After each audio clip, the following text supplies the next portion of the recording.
Love Serye TV. Mr. Billionaire, My Missing Melody. Tunghayan na po natin ang ika-6 na bahagi. Nagising siya sa pagtunog ng message alert ng kanyang cellphone. Napasulyap si Maria sa alarm clock. 6:30 pa lamang ng umaga. Sino naman kaya ang kay-aga mag-text na to? Inabot niya ang mobile phone at tuluyan ng lumipad ang antok nang makita kung kanino galing ang message. Jess, good morning beautiful. Rise and shine. Nag-text back siya. Ang aga mo mambulahaw. Bango na. Dito ako sa gate. Breakfast by the shore. Seryoso? Bilis. Lumalamig yung pagkain. Iniitsa niya ang cellphone sa ibabaw ng kama at mabilis ang nag-ayos. Aminin man niya o hindi, being with Jess made her day. At ligaya na para sa kanya, ang magising na ito ang unang makikita. It didn't matter na tila isa siyang teenager sa nararamdamang excitement. Ang mahalaga ay kasama niya ito. Hindi niya alam kung hanggang kailan matatapos sa mga araw na magkasama sila. Ngunit sisiguraduhin niyang masusulit ang bawat araw sa kanyang bakasyon. After all, 10 taon ang kailangan niyang habulin. Wala pang 30 minutos ay nakaligo at nakapagbihis na siya. This better be good, Roman. Para gisingin mo ako ng ganito kaaga. Saad niya habang binubuksan ang gate. Cheer up, girlfriend. Planado ko ang buong araw. Sumampa na sa motorsiklo si Jess at hinintay siyang makaangkas. Anong meron? Bahagya siya nitong nilingon. Kita mo na? Ikaw pala itong hindi nakakaalala. Pilit niya kinalkal sa isip kung ano ang mayroon sa araw na iyon, pero wala talaga siyang maisip. Sorry, I've got Alzheimer's. So ano nga bang meron ngayon? Patience, Maria. Pinaandar na nito ang sasakyan. Nagtungo sila sa paradiso. Ipinarada ni Jess ang motorsiklo at inalalayan siyang makababa. Sa loob ng cottage ay may basket sa ibabaw ng pabilog na mesa at isang bouquet ng white tulips. Kinuha nito ang mga bulaklak at iniabot sa kanya. Pwede ko na bang malaman kung ano ang okasyon? Tanong niya. Hindi mo talaga maalala? Balik nito. Umiling siya. 10 years ago, sa araw ding ito ay may nakilala akong napakagandang estranghera sa gitna ng daan na naging laman ng panaginip ko sa loob ng 10 taon. Ang babaeng gusto kong mayakap sa gabi at mamulatan sa umaga.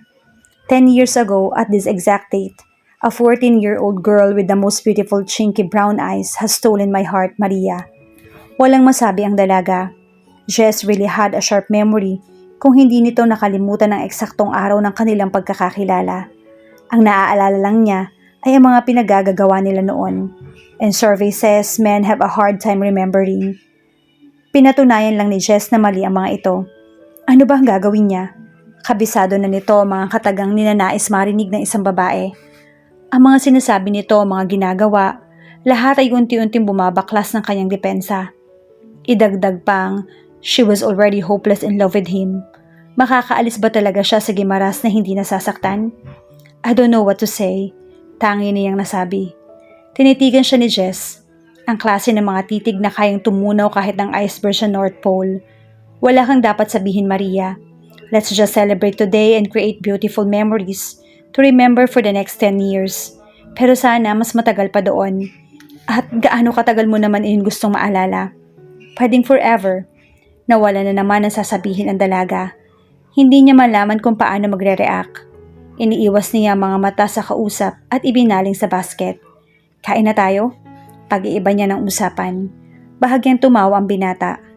Scared be cat.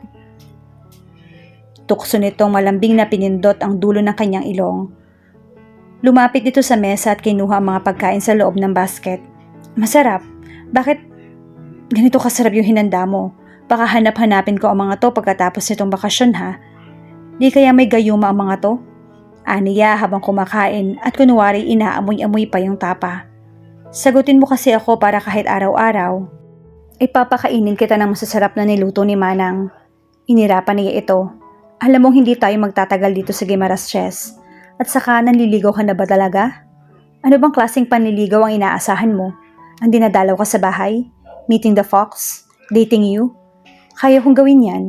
Ibigay mo sa akin yung address nyo at pagkatapos nitong bakasyon ay doon na kita pupuntahan. Hindi mo kayang gawin yun, Roman. Umiiling niyang wika. At bakit naman hindi?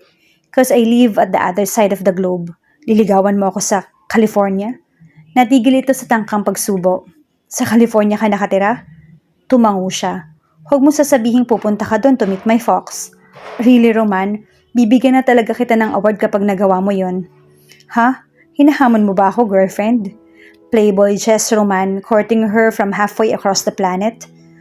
Mas may romantiko pa ba roon? Ang sinasabi ko lang, sa Casanova like you won't go to extremes of going halfway across the globe para lang makuha ang isang babae when in fact, nakapipila mga magagandang dalagang naghihintay lang ng pansin mo. At bakit hindi ka panipaniwala kung gagawin ko yon? A man in love is capable of anything, girlfriend. Muntik nang mabilaukan si Maria sa kanyang narinig. Inabot niya ang baso at uminom. Nagpatay mali siya na lamang siya. A man in love? Ikaw?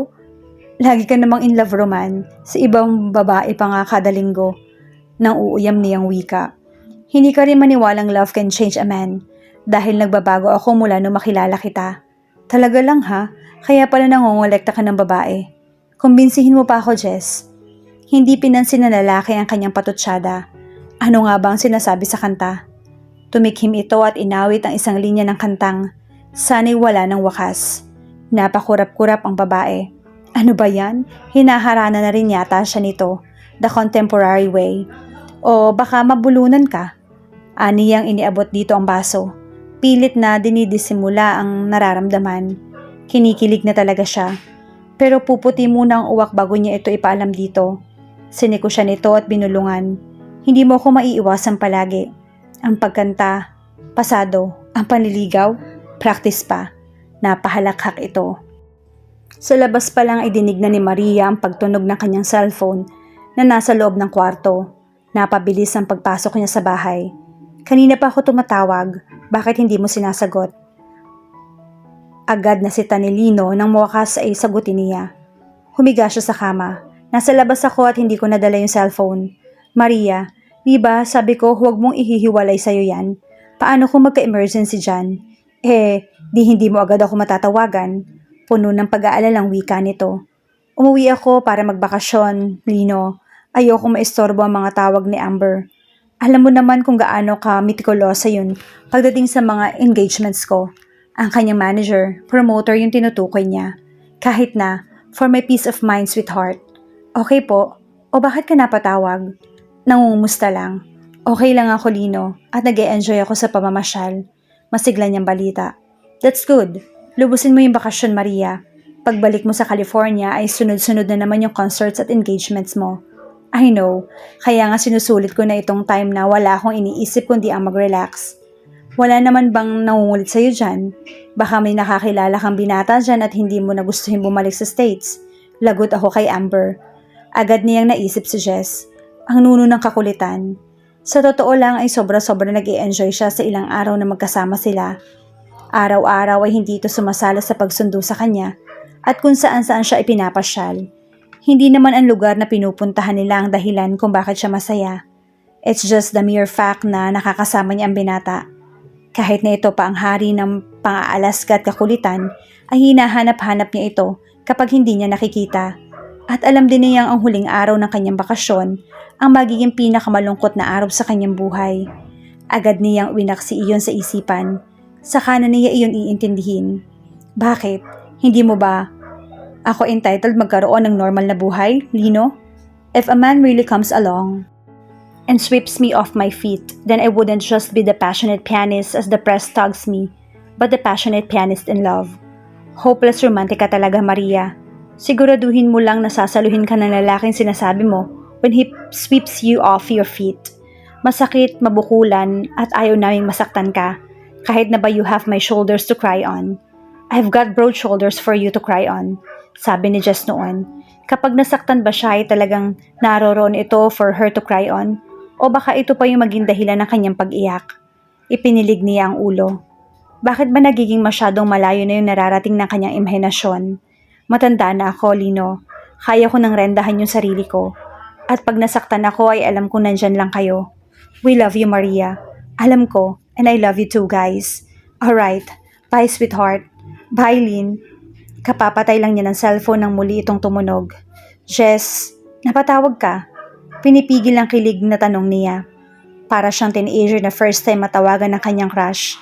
Wala pang 30 minuto sila nagkakahiwalay pero namimiss niya na ito. Wala naman, iniisip ko lang kung iimbitahin mo ako maghapunan. Sagot nito. Maling numero yung tinawagan mo, Mr. Roman. The best dish that I could cook is the one labeled instant. Wala akong alam sa kusina. Natatawang wika niya. Then lock the door and then let's go. Anito sa kabilang linya. Nandito ako sa labas. Pinatay niya ang cellphone at sinara ang main door. Nandoon nga si Jess sa labas ng bahay. Sumakay sila sa motor at umalis. Papunta sa dagat ang tinatahak nilang daan. Nakarating sila sa isang tila pantalan. May ilang minuto pa at ipinarada na ni Jess ang motorsiklo sa dulo ng isang tila rampang kahoy papunta sa dagat. Sa dulo niyon ay nakaangklang isang yate. Starlight Cruise. Basa niya sa gintong pangalan na kapintas sa sasakyang pandagat. Ito ba ang yate ng daddy mo? Tanong niya habang bumababa ng motor. Akin to, Maria. Nanlaki ang kanyang mga mata. Sa'yo? Inalalayan siya nitong makasampa. Isang nakangiting lalaki ang nakaabang sa kanila sa lower deck. Welcome aboard. Ako si Jo, ang tagapangalaga dito. Masigla nitong bati na bahagya pang yumukod. Hello Jo, I'm Maria. Nakangiti rin niyang wika at iniabot dito ang isang kamay. Girlfriend ni Jess? Tanong nito nang tinaasan ng kilay ng amo. Jo, huwag kang chismoso. Agad na saway rito ni Jess. Nasaan na ang dinner namin? Kapag hindi pa handa ay talagang tatanggalan na kita ng trabaho. Banta pa nito. Nakangiting sumaludo si Jo. Yes boss. Nagpatiuna ito sa pag-akyat sa upper deck.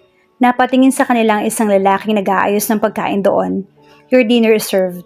Nakangiti nitong sabi na binuksan ang bote ng champagne at nilagyan ng mga kopita. Not bad chef. Nasisihang wika ni Jess. Sabi ni Jo, special ang babaeng kadate mo ngayon. Anitong kumindat sa kanya. I'm Vince. Napahalakhak ang binata. Wala kang pag-asa dyan, chef. Head over heels in love sa akin to. Hindi ba girlfriend? Baling ko kay Maria. Ay naku, kumain na tayo at mukhang nagugutom ng isang tao dyan. Aniya tumingin kay Chef Vince. Thank you. Enjoy your dinner. Anito. Good evening again, Maria. Ani Jo at sumabay kay Chef Vince sa pagbaba upang magtungo sa lower deck. Patapos na sila sa pagkain ng hapunan nang mapansin niyang naglalayag pala ang yate. Inalalayan siya ni Jess sa tabi ng railings at inion ang CD player na nakapatong sa naroong lounging chair. Saan tayo papunta? Tanong niya. Maglilibot lang sila sa isla ng Panay. Di ba nangako akong ipapasyal ka sa akin nitong yate? Sagot ni Jess.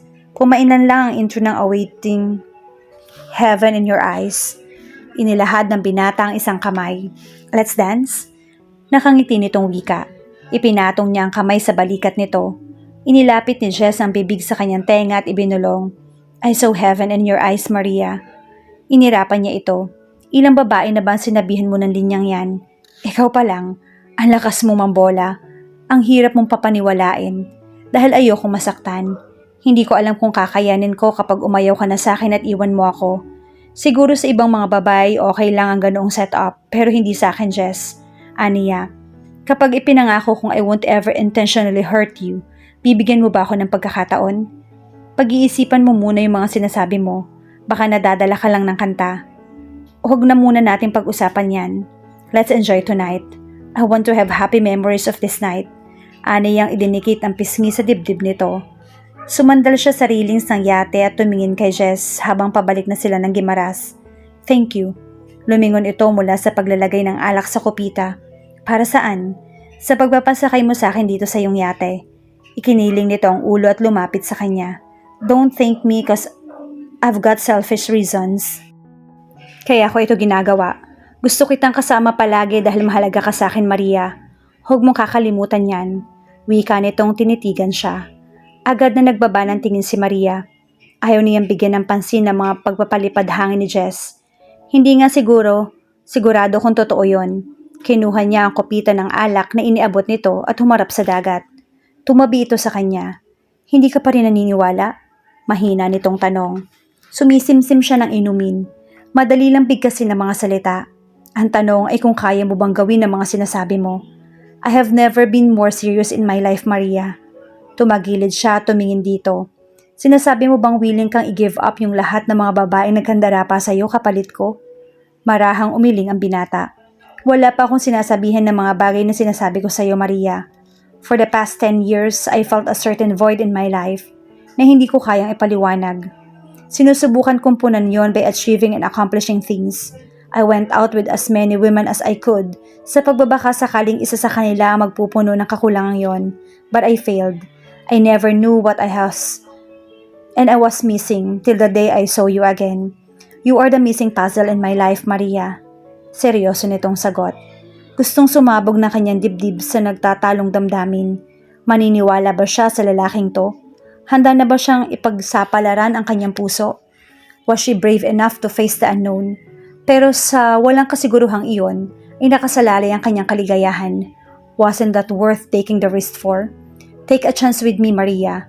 Maya-maya ay wika ni Jess. Napatingin siya sa kamay nitong inilahad sa kanya.